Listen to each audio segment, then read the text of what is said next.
The offseason is really starting to pick up, and specifically for the Boston Red Sox, after making a blockbuster move to go out and acquire a left-handed arm in Garrett Crochet, it seems like they are not done looking to acquire more starting pitching, whether it be in the free agent market or via trade. I'm here to break down all of the moving pieces on this episode of Red Sox Digest, but first remember, if you're a part of the 80+% currently watching this video, not currently subscribed to the channel, please scroll down, click the subscribe button. We are less than 70 subscribers away from our goal of 1,000. We do appreciate all the love and support, so thank you guys so very much for everything. But now let's get to it and break down the way too many pitching updates that we have surrounding this Boston Red Sox organization. Now, if you guys did miss it, we did acquire Garrett Crochet from the Chicago White Sox in a blockbuster trade where we sent 4 very good prospects to Chicago, and they sent back Garrett Crochet. We absolutely needed to get this deal done. I know some people are saying we overpaid. Some people are saying that it's a well-balanced trade, if you will. I think we are going to do just fine. It hurts to see Montgomery go to the White Sox, obviously. It hurts to see Kyle Teal,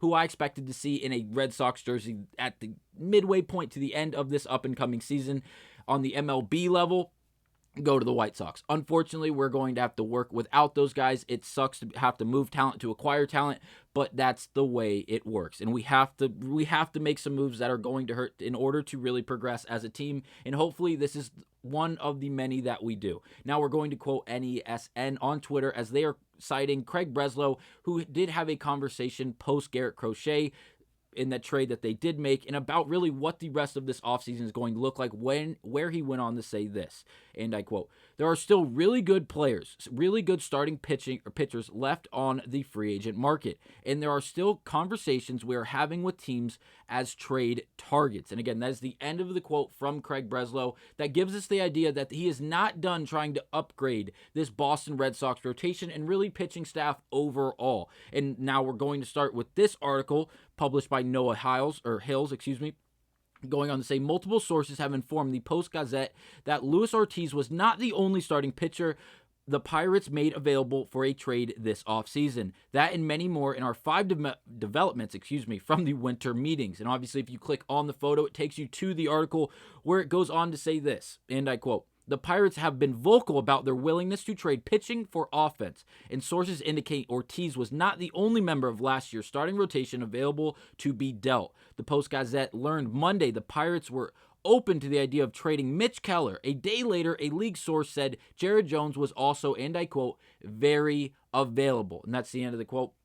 And this is huge. Not only Mitch Keller, but Jared Jones. Obviously, Paul Skeens is not going to be available. Please do not expect that to be a thing. But these two guys could be very, very useful for the Boston Red Sox if the trade value is not, or the trade package required to go out and get either of these guys is not too steep. And the reason I say that, well, this is Jared Jones. Jared Jones is a very, very young ball player. Only been in the league for 2 years now. This is going into his second year. He's 22 years of age. You have to keep that in mind. Went in 6 and 8 last season. And this is what his Baseball Savant page really looks like. Now, fastball velo above average, we know that. He sits anywhere from that 97 plus. He very, very, very strong fastball, no way around it. That was really his biggest similarity to Paul Skeens, his teammate.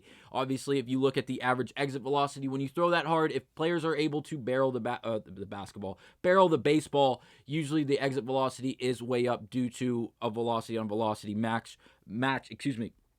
The chase percentage, the whiff percentage, and the K percentage are all above league average, which is what we want to see, especially from a guy who, again, is only 22 years of age and has a lot of experience yet to gain. And again, if you put him in the Red Sox organization compared to the Pirates, I understand we have not been very good when it comes to developing young pitching prospects and really talent. If we can put him next to Crochet and as well as next to these other guys, if we can go out and get a Corbin Burns, I could see how this could really work for the Boston Red Sox. He has the tools to really put things together and develop as a pitcher. If you've not watched Jared Jones pitch, obviously a very, very live fastball, and if you see the slider in the breaking pitches that he has, yes, the control can be here and there, but the movement from right to left is ridiculous. It looks like a frisbee when he throws his slider. It is an artwork when it is really under his control and he has the ball on a string. I would love to see him in a Red Sox jersey. Obviously, this would be a long game type of move. This would not be, hey, let's put him at the the number 2 guy in the rotation and have him win 12 games for us, that'd be great. But again, don't expect that, especially when he was on a Pirates team last year, who again did not have the greatest run support going along with him. But again, he did go 6-8 with a 4.14 ERA in 121 and 2/3 innings pitched. Good player. Give him a little bit of more time to develop, and I think he's going to be a great player. Obviously, he's not on the track of someone like Paul Skeens, who was as dominant as he was last season. But again, I feel like the potential is there to possibly really make good. And if the Red Sox could go out and get him for a cheap bargain, I would honestly love for Jarren Jones to end up in a Red Sox jersey, not only for next year, but for the years down the line. And then to get the Mitch Keller. Now, this Baseball Savant page looks a lot different, and it doesn't look very good. Now, the only thing that is above league average and really in any form of red coloring is the base on balls percentage, which again is good. He's not walking a whole lot of guys per 9 innings. But again, if you look at everything else, he is under league average in the vast majority of these, if not all of these categories. Whiff rate, expected batting average, expected ERA, ground ball percentage is way down. K percentage is under league average. Every statistical category you're really seeing. The off-speed run value is horrible. The breaking run value is not so good. Mitch Keller did not look very good last season. It's very hard to make any type of pitch towards the other idea. But again, he does have the tools to be a very good player. And again, putting him on a Red Sox team that could be able, or has the ability to put up a bit more run support than a team in Pittsburgh compared to last season, I think there's a chance he could look a bit better. Now, I'm saying this in the idea that it should not take a lot to go out and get Mitch Keller because of the season he had last year, going 11-12 with a 4.25 ERA. Yes, he got a lot of innings pitched at 179 innings, but you can't go out there and break the bank for someone in Mitch Keller who statistically on the mound gave you numbers like this. Again, it's not because he only pitched in a few outings, got shelled in all of those outings due to injury or what may have you. He pitched in 170 plus innings last year, and honestly, it wasn't his greatest season. Obviously, if you look back, he's had greater years the year prior. He went 13-9. And obviously a much better year with more innings pitched and just lower of an ERA. Overall, not the greatest overall career from Mitch Keller. But again, possibly a good suitor, a right-handed arm for the Boston Red Sox. That could be a bit of an improvement from what is currently on the roster. But that is not where it ends. It continues. And there's 2 more reports that we're going to break down. This one, again, from December 11th, just yesterday, John Morrissey tweeted this. The Red Sox, even after the Crochet trade, are working to acquire one of the Mariners' starting pitchers, sources say, at MLB Network, at MLB on Twitter.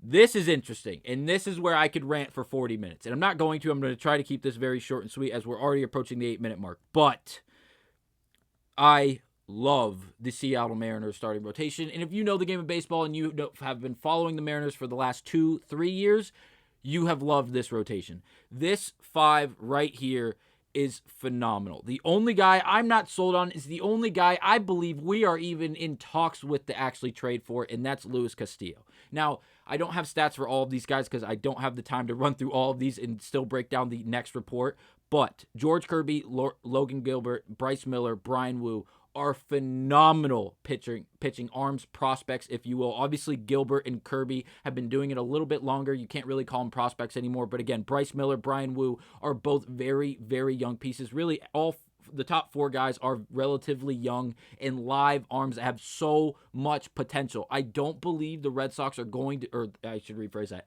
I don't believe the Mariners are going to be open to trading Kirby or Gilbert, especially if we could work out a trade that could involve Yoshida, maybe Abreu, maybe another young piece. I'm not saying get rid of any of the more of the top prospects. I feel like we got rid of too many of the top prospects already for one player. But if we can go out and get someone that is not Luis Castillo for a not too steep of a for a payment, I would love to see Bryce Miller or Bryan Woo for the same reasons as Jarren Jones that we just broke down. Obviously, I don't have the baseball savants. I can't break down the stats. If that's something you guys want to see, like the nitty-gritty breakdown of these guys and why they'd fit so well, that's something I can bring to you guys in the next episode of Red Sox Digest. But really quickly, to break down the reports and throw out the options that the Red Sox could possibly go out and try to acquire via trade with the Mariners, there are a lot of good options. I'm hoping it's someone of the younger variety in Bryce Miller or Bryan Woo. I don't think the The price will definitely be a bit higher than someone considered to Luis Castillo. But again, I think with the potential, the longevity that you could get out of these guys for the next 5, 6, 8 years in Boston. And again, they're only going to get better. They're only going to gain more experience. I think this could be a phenomenal move for the Boston Red Sox that could really pan out over the next 5 to 8 years, like the Garrett Crotchets, rather than 2 years. And then, hey, what are we going to do with this arm? He's kind of old and battered. Are we going to let him go? Did we give him too much money to start with?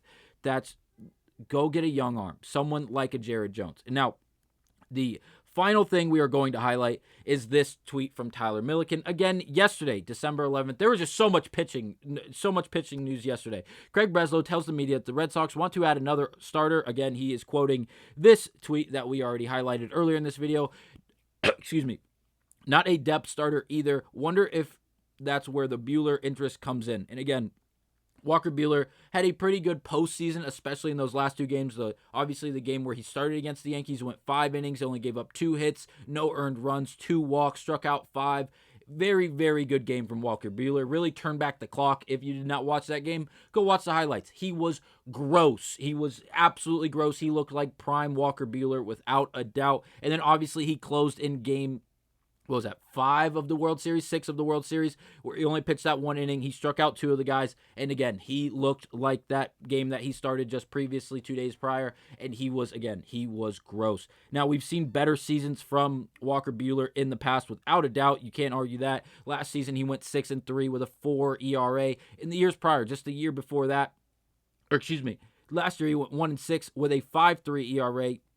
2022, he was 6-3 with that 4.0 ERA. But the year prior to that, in 2021, is where we saw prime Walker Buehler, or one of the better years from Walker Buehler, where he went 16-4 with a 2.47 ERA. Now, if this guy's available and we can get half of what we got in that 2020-2021 season, we could be just fine. But again, that was a long time ago. That was 3 years ago. And now I know recency bias will say he's still gross. But again, the MLB season is very, very long. Is this someone we want to put faith in? Is this someone we want to go give an absorbent amount of money to? Obviously, Henry does not like to give these these starting pitchers long-term deals for a lot of money because of what happened with Chris Sale. So would we see something like a 1-year, 2-year deal for Walker Buehler? I could be possibly okay with that. I think it'd be another good arm to have available in the starting rotation for the Red Sox. But again, I don't think that is the one move we should absolutely go after. If the Mariners are willing to give up a Kirby